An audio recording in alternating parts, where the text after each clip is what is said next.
Hey guys, welcome to back YouTube my channel advance degree. आज हम आपको BSc second year third semester zoology का topic Beer's law पढ़ाने वाले हैं। इससे प्रीवियस वीडियो में मैंने आपको लैम्बर्ट्स लॉ पढ़ाया था, जो कि पात्र का डिस्टेंस के हिसाब से था। तो चलिए, अगर आपने हमारी प्रीवियस वीडियो नहीं देखी है तो पहले आप वो देख लीजिए। आपके यूनिट 7 हमने स्टार्ट करवा रखे हैं, जिसके 2 लेक्चर पहले से ही अपलोड है। हमने आपको इसकी 2 यूनिट कंप्लीट करा दी। तो चलिए, वीडियो को स्टार्ट करने से पहले अगर आप हमारे चैनल पर नए हैं तो हमें लाइक कीजिए, सब्सक्राइब कीजिए और शेयर कीजिए और कमेंट करके बताइए वीडियो कैसा बना है। तो देखिए, बियर्स लॉ में क्या है। बियर्स लॉ में कंसंट्रेशन के सॉल्यूशन से लाइट को पास कराते हैं, यानी कि कोई भी सॉल्यूशन हुआ, लो कंसंट्रेशन है, किसी भी सॉल्यूशन की जो कंसंट्रेशन है वो लो है, उस सॉल्यूशन से हमने लाइट को पास कराया तो वहाँ पर ट्रांसमिटेंस अधिक होगा। यदि वह सॉल्यूशन का कंसंट्रेशन बढ़ा देते हैं तो उसकी लाइट पास कराते हैं तो उसमें ट्रांसमिटेंस कम होगा। मैं आपको डायग्राम की हेल्प से समझा दूंगी, पहले आप थ्योरी देख लीजिएगा। तो क्या होता है, इसमें कम होता है, जो ट्रांसमिटेंस होता है लाइट का वो पास कराते हैं तो उसमें कम होगा, तो उसका जो ट्रांसमिटेंस होगा वो कम होगा। इसमें लाइट का जो एब्जॉर्प्शन है वो कम होता है। तो देखिए क्या बताएगा कि जो लाइट के जो एब्जॉर्प्शन है वो कम होता है जब तक हम और ज़्यादा कंसंट्रेशन का सॉल्यूशन लेते हैं, उनमें मोनोक्रोमेटिक लाइट को पास कराते हैं, वहाँ पर एब्जॉर्प्शन और ज़्यादा बढ़ जाता है, जिसके कारण ट्रांसमिटेंस और ज़्यादा घट जाता है। तो देखिए इसमें क्या बताया, इसमें बताया कि ट्रांसमिटेंस घटता तब है जब सॉल्यूशन की जो कंसंट्रेशन है वो ज़्यादा होगी। देखिए, जो हमने पहले आप क्या पढ़ाया था, हमने आपको पहले लैम्बर्ट लो पढ़ाया था। उसमें क्या था, उसमें कंटेनर यानी कि पात्र लिए गए थे साइज के बेसिस पर। यानी कि जो फर्स्ट वाला था उसका जो कह सकते हैं साइज जो था वो कम था, सेकंड वाले का उससे ज़्यादा, और थर्ड वाला सबसे बड़ा था। हमने बताया था उसमें सॉल्यूशन की भी मात्रा ज़्यादा थी, फर्स्ट में कम थी, सेकंड में उससे ज़्यादा थी और थर्ड में उससे ज़्यादा थी।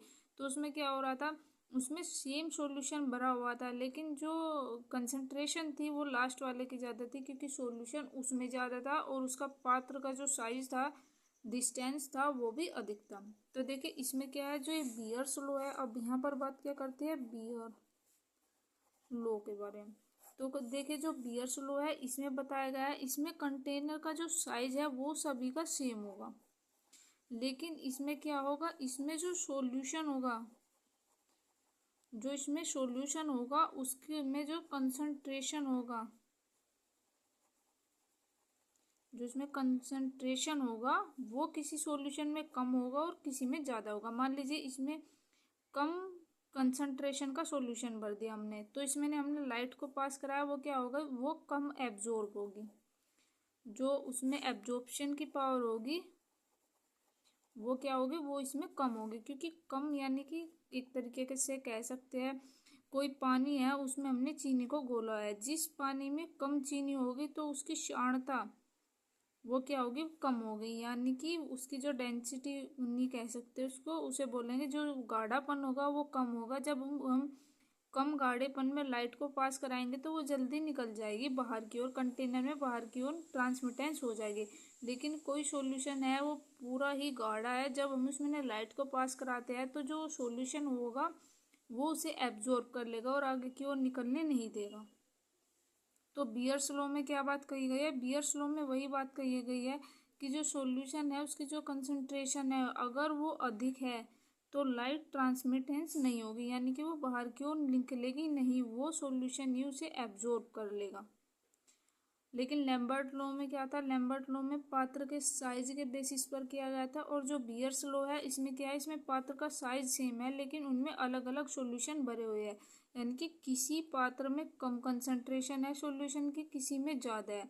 जब इनमें लाइट को पास कराया जाता है या निकाला जाता है तो तब देखा जाता है कि जिसमें ने लाइट पास हो गई उस सॉल्यूशन के जो कंसंट्रेशन है वो है कम, और जिस सॉल्यूशन में ने लाइट पास नहीं हुई यानी कि उसकी जो कंसंट्रेशन है वो ज़्यादा है, इसीलिए ये क्या कर ली, ये एब्जॉर्ब कर ली, यानी कि बाहर की ओर ट्रांसमिटेंस नहीं होने दिया। तो देखिए यही बात की गई है, बियर्स और लैम्बर्ट लॉ ये दोनों मिले जुले हैं, ये एग्जाम में 7 नंबर या 3 नंबर में आने की इनकी संभावना है और काफ़ी इंपॉर्टेंट है और मैंने आपको बहुत इजी तरीके से समझा दिया। अब इसकी थ्योरी देख लेते हैं थोड़ी और है। तो देखिए इसमें यही बात लिखी हुई है जो मैंने आपको बताई, इसमें यही बात लिखी हुई है। तो देखिए जो बियर्स लॉ है इसमें क्या है, जब भी हम किसी मोनोक्रोमेटिक लाइट को किसी विलियन से पास कराते हैं, क्या करते हैं, कोई भी विलियन है उससे पास कराता है, तो सॉल्यूशन को जो एब्जॉर्बेंस है यानी उसके एब्जॉर्ब यानी कि उसे सोखने की जो क्षमता है वह सॉल्यूशन के कंसंट्रेशन पर डायरेक्टली प्रोपोर्शनल होता है। तो क्या होता है, जो सॉल्यूशन है उसके जो कंसंट्रेशन है उसके डायरेक्टली क्या होता है, प्रोपोर्शनल होता है। यानी हम सॉल्यूशन की कंसंट्रेशन बढ़ाते हैं तो एब्जॉर्बेंस बढ़ता है, यानी कि सॉल्यूशन अधिक गहरा होगा तो उसकी कंसंट्रेशन भी बढ़ेगी। तो क्या बढ़ेगी, उसके सोखने की, वो लाइट को रोकने की ज़्यादा पावर होगी।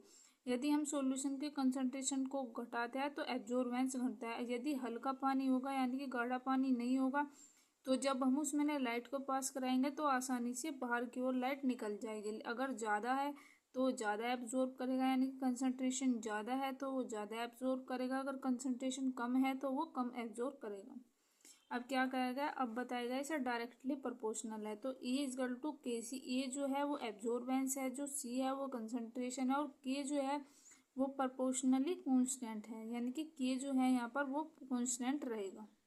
ए एब्जॉर्बेंस है और सी कंसंट्रेशन है, तो ये ए इजकल टू के सी यानी कि के सी के प्रोपोर्शनल होता है। तो गाइज ये था हमारा आज का वीडियो, मिलते हैं इसके किसी नए टॉपिक के साथ में। जब तक के लिए आप हमें लाइक कीजिए, सब्सक्राइब कीजिए और शेयर कीजिए और कमेंट करके बताइए वीडियो कैसे बना। तो थैंक यू गाइज, मिलते हैं नए टॉपिक के साथ में।